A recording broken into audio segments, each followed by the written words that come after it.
Ladies and gentlemen, welcome to this episode of Economics in 40 or so lessons. And today we're moving on from the balance of payments problem to have a look at something that is a world issue, which is why is it that some countries have a problem in developing, and in fact the poorer countries seem to, here, as far as the masses are concerned, to be getting poorer and poorer, and the richer countries appear to be getting richer and richer. Now, when we're talking about the poorer countries, right, we are looking at countries that are typically Africa, south of the Sahara, between the edge of the Sahara Desert all the way down to South Africa. Right, we're dealing with similar issues that are alleged to take places in other parts of the world, right, in some of the South American countries, right, and in some of the in parts of Southeast Asia. But that you've got the idea that whereas in the West one gets the feeling that overall standards of living are improving, right, one does not get that position in developing countries. Right, we hear about debt and we hear about poverty for the masses. We may have a few that are actually doing very well and usually got international lifestyles, but most of them are living in the depths of poverty, which is true particularly of African countries that are south of the Sahara. In fact, if you were to take all the food of that country and divide it by the number of people, there would not be enough food for everybody to have a balanced diet. That is the only part of the world where that applies. So, in other words, although in our world of technical improvement there is, right, and technological improvement, greater production than ever, it appears that there's some countries, right, that their position is worsening. What we're going to have a look at in this particular production, right, in this episode, is why is this happening? Why is it that the poorer countries, right, are not sort of benefiting in the same way that the wealthier countries are with the increased global wealth that we seem to be enjoying? Well, the first, to be able to get the whole picture, we're going to look at the concept of the poverty trap.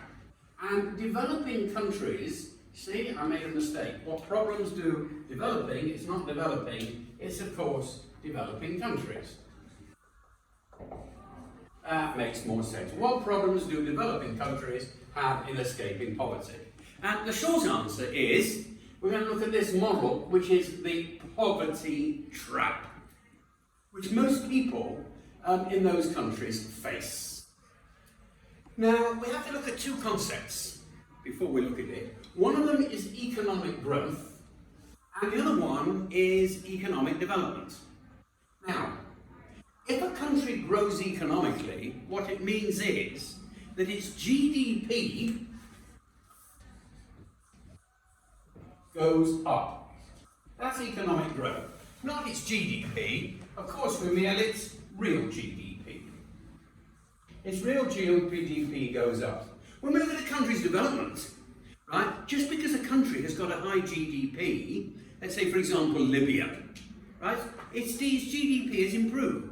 But the question is there development as well? Development means how far does the money and the benefits trickle down? That's a nice expression. When you think about the word trickle down, you usually think about water when you're in the shower, sort of tickling your back as it trickles down. But in fact, the word trickle down is in fact an economic expression which economists use. And in development, what happens is you're able to say the expression, trickle down, and keep a straight face at the same time. Yeah? Without laughing. Trickle down means that are the benefits that come from the economic growth experienced by most of the population. Now, if you take the situation of South Korea, for example, there was a great deal of trickling down. Right? After the Korean War, South Korea was not in a very good situation. but it put its investments in health for all, in education for all, in supporting manufacturing, which meant that there was a huge number of jobs, and as things improved, jobs requiring extra skills, and a workforce to match, which was well educated. So you can say that in South Korea, right, in the last 2 generations, where there's been a tremendous amount of economic growth, there has also been a tremendous amount of economic development, as it's been ploughed back into the educating and gainfully employing the population to the degree that their products are world ranking. Okay, so now we know about economic growth and we know about economic development. The poverty trap shows that if it's not working growth-wise and if it's not working development-wise, that countries are going to spiral their way down, down and down and down. And if it's working the right way, right, there's going to be growth. So let's have a look at it. A country that's got low economic growth means that they haven't got that much money to start with, low income. Now, one of the problems there is if a country's got low income, it means that they have a very high propensity to spend. They don't save. They don't accumulate capital. Any money that they actually have, they spend. There's a high propensity to spend, which means a low propensity to save. So that means there isn't that much money in the banks and in other financial institutions to invest. If there's low savings, and here we come to the roles of the banks, there's very, very low investment. Right? And if there's very, very low investment, there's very, very low economic growth. And then it goes round again. People have got low incomes, they're living from hand to mouth, savings are even lower, investments are even lower, right? Very little growth, if any, and it can even go backwards. That is what happens on the growth side. At the same time, if incomes are low, right, then you've got another problem. This time we go clockwise. Low incomes means that you've got low levels of education and healthcare. If you've got a population that isn't really very enjoying a high level of health, they're not going to be a very useful workforce, especially in world dimensions. And then what happens is that that's what I mean by low levels of human capital. Human capital means that the workforce isn't that productive.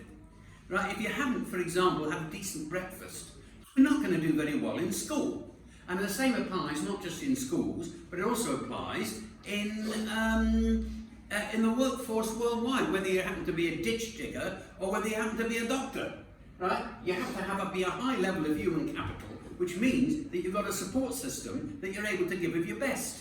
Now, this might be something that we take for granted in the West, but it isn't something that's taken for granted in Africa south of Sahara, right? And in many villages, for example, in Indian villages, right, and further in the southeast, in countries like the Philippines and so on. Low levels of human capital, low product. Thank you very much. Let's get back again. Thank you. Low productivity, and then what happens is low incomes. So you see what's happening is, if the wealth doesn't trickle down, right, education is poorer, right, human capital is poorer, productivity is poorer, and there's lower income. So do you understand that if the conditions of growth, economic growth and economic development continue to spiral down, you get the picture of the poor become poorer and the rich become richer.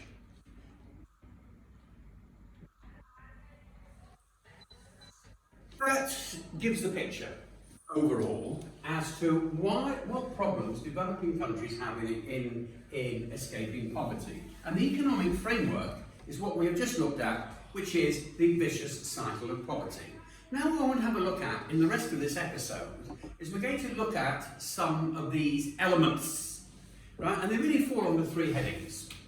What problems do they have in escaping poverty, right? In breaking this problem, now that we see why the cycle of poverty is taking place, we have the following. We've got economic problems. However, there are also other problems that economics is part of, because economics does not exist in isolation. It also exists with geographical problems. Look at those. And finally, we're dealing with politics. Political problems. So those are the three types of problems, right, that countries have in breaking out of the vicious cycle of poverty. Let us deal briefly with each one. We'll look at economics first. The first one is that developing countries tend to be very much primary goods, primary products. Now, this is a disaster, can be a disaster, because primary products, as we've seen in previous episodes, tend to be price elastic in demand. And if they're price elastic in demand, as the world produces more and more primary products, right, it means that the people that produce the primary products are getting less and less. For example, a farmer in a coffee grower in Uganda might in 1 year get $2 per kilo. Next year what happens is that his coffee is very good, but he's only going to get him 50 cents per kilo. He doesn't understand. What's wrong with my coffee? The reason, of course, which he's been, him not being an economist, a world economist, means that in another poor part of the world, it might be Colombia, they've had a particularly good coffee crop, right? And what happens is there's a glut, there's too much coffee on the world market, and the world price of coffee has dropped per kilo from $2 down to 50 cents. Now, this only tends to happen with products that are price inelastic in demand. It doesn't happen with goods and services, with manufactured products so easily. So, because they tend to, these developing countries depend on primary products being farming, fishing, forestry and mining, right? They are relying on, their economy is based on products of which there's unlikely to be a long-term escape out of poverty. That's the first one. Right, we'll deal with the other ones more briefly. Number two, right, what happens is that there's a low level, right, of investment. Right? Now, we're going to look at investment in a little bit more detail when we look at political. But what is one of the problems is that those people that have got money in the country, right, don't tend to spend their money in the country. Right? There is a great deal of what's called capital flight. That doesn't, of course, mean that their capital takes to wings.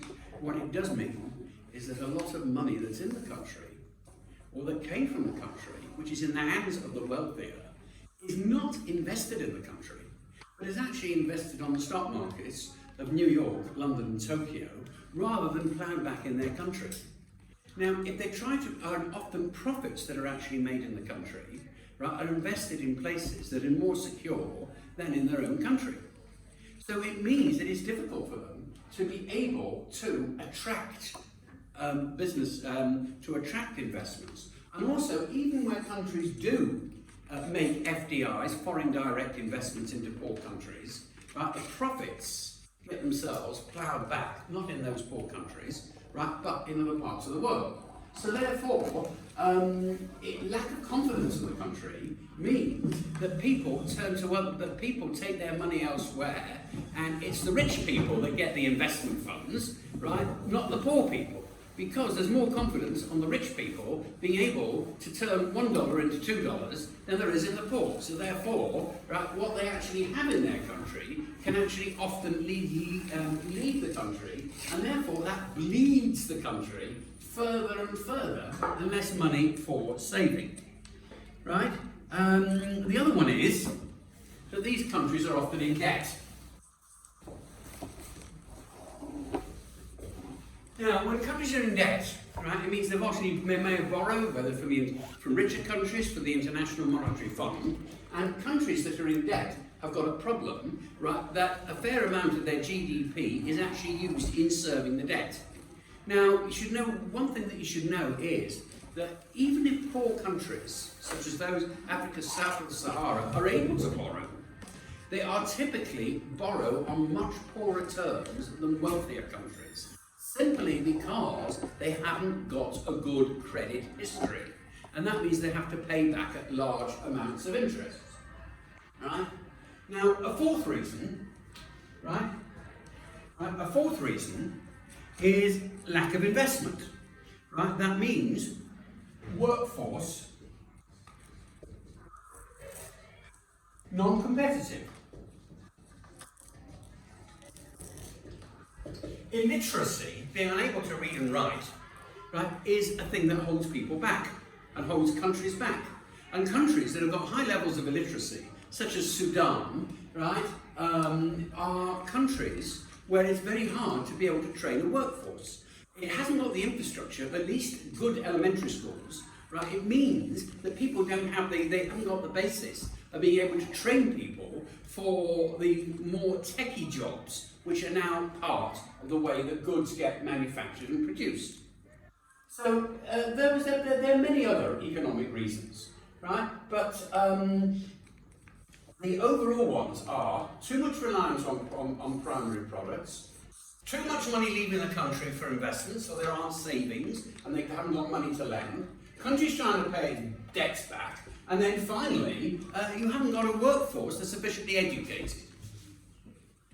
We now come over to geographical problems, right? Geographical problems are part and parcel, right, of countries having to develop. And one of the examples, one of the most important things is infrastructure.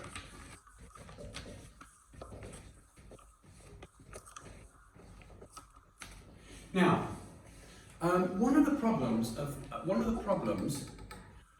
lack of infrastructure is that countries, right, are not able to get to firstly develop their own resources, and B, get their resources, right, and sell them on the world market. I'm going to deal with each one. For example, we'll take Nigeria. Nigeria, right, has pretty well got all its activities here are on the coast. The reason is that makes it possible for them to import and export products. And please be aware that when it comes to infrastructure, the cheapest way of taking goods from A to B is by shipping, right? They deal with bulk transport, and it is typically 10 times as cheap to transport a square meter, a cubic meter of whatever you happen to be transporting by ship, 10 times as cheap as it is by rail. But of course, ships don't go into the interior unless they're canals. Nigeria's got a problem, it's got a great deal of wealth of minerals right in the northern part of the country. But its infrastructure is so poor that it's actually not able to access them. So you're sitting with wealth, but you can't get it, you can't harness it. Right? That is because Nigeria has got a very poor infrastructure once you are actually leaving the coastal cities. Now, whereas countries like the United States were able to develop their infrastructure, were able to develop their infrastructure, like for example, take the United States and Canada. They want to ship their products abroad. Now, their main population centres, right, in contrast, are the eastern seaboard, from Boston down to Washington, right, the area around the northern southern California, from San Francisco down to San Diego, including Los Angeles, and then of course the Midwest, right, the area around Chicago. Now all these places have got access to shipping. In the case of the eastern seaboard and the Pacific coast, right, obviously they're coastal locations. But Chicago is very, very far inland. But because they've got excellent infrastructure in the United States, which is that they've got a series of canals that link the Great Lakes together, right, that cut out big obstacles like the Niagara Falls, right? And since 1959, they built the St. Lawrence Seaway, right, that is operating, which means that you've got access from the oceans right into the interior of the United States. It's very easy to be able to transport materials in and out of the United States. That's how it works with developed countries, such as the United States and Canada, which have got excellent infrastructure. This does not work in countries that cannot afford infrastructure, and that once you leave the city, you're not travelling on roads, you're typically travelling on dirt tracks. Right? And then even if they've built the roads, they're often not very, very well maintained. Right? So infrastructure is one of the things that holds the people back. The second one is, of course, geographical barriers. Right? Natural barriers.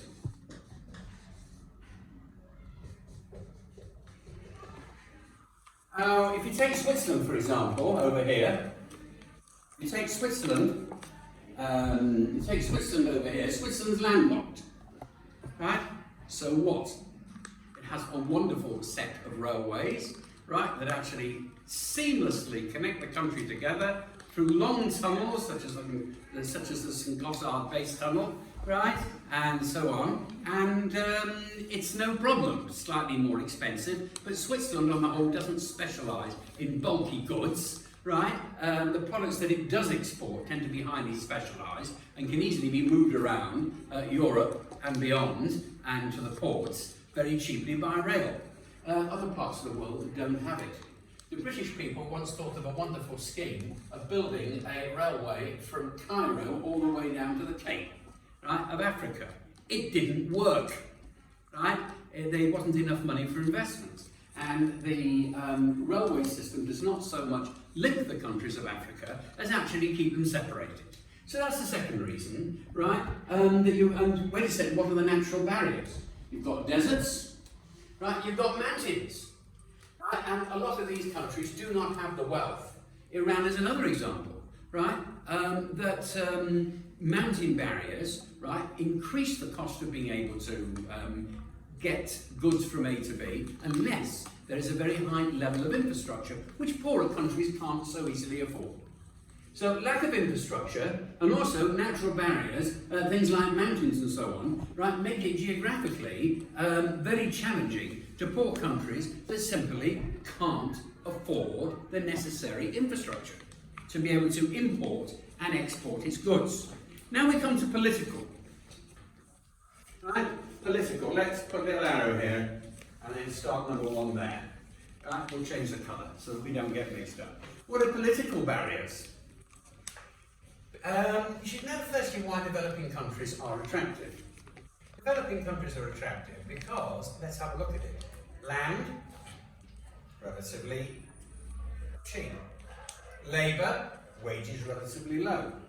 Capital, well, even if the countries don't have that much capital, often what happens is that governments or companies worldwide that want to make a big buck, right, quickly, can often divert their manufacturing to countries which have got a labour force, right, and where the factors of production are far cheaper than they are in their home country.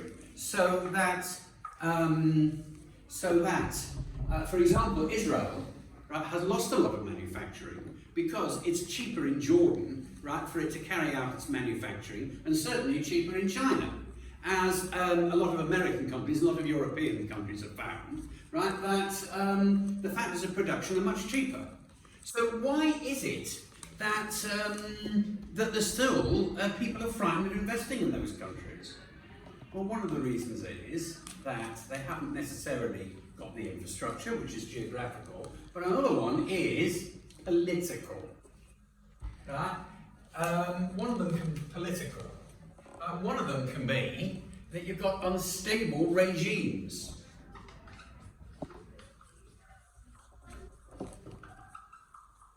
For example, in Venezuela, people who've actually invested money in Venezuela have found that because of the instability in the regime and the economic collapse of the country, right, their assets haven't done very well. And typically, countries in Africa south of Sahara, which pretty well all of them have got problems of guerrilla warfare, right, at their frontiers, right, have unstable regimes. And finally, I'm going to make a mention, but this actually deserves a much longer consideration that I'm giving here, is that you're dealing with corruption. Now, corruption comes in various forms. One example of corruption, right, is that firms, big firms, are on good terms with the country's rulers. And they don't pay taxes, or they pay very low taxes. Because the firms say like this: we are investing in your country. The reason we're doing it is not in order to pay you a great deal of tax, but we're doing you a big favour by employing all your people. And these countries haven't got a choice. They're jolly glad to get the investments that they have. So they end up, it means that the countries don't get much tax income from them, but the profits that they're made often get repatriated in the country that they're actually from. So you're getting the poor countries making the rich countries richer and richer. Another reason for corruption, right? Another reason for corruption is, of course, the fact that money that actually comes in the country, people don't have confidence in the banking systems. People don't have confidence also in the tax system, right? And that means that countries can't raise taxes for investment because you've got an attitude of the population saying that they regard the government as a racket. So this, ladies and gentlemen, conveys the whole idea. What problems do developing countries have in escaping poverty? The poverty cycle, which is fueled by economic factors, geographical factors, and political factors. Thank you very much indeed, ladies and gentlemen.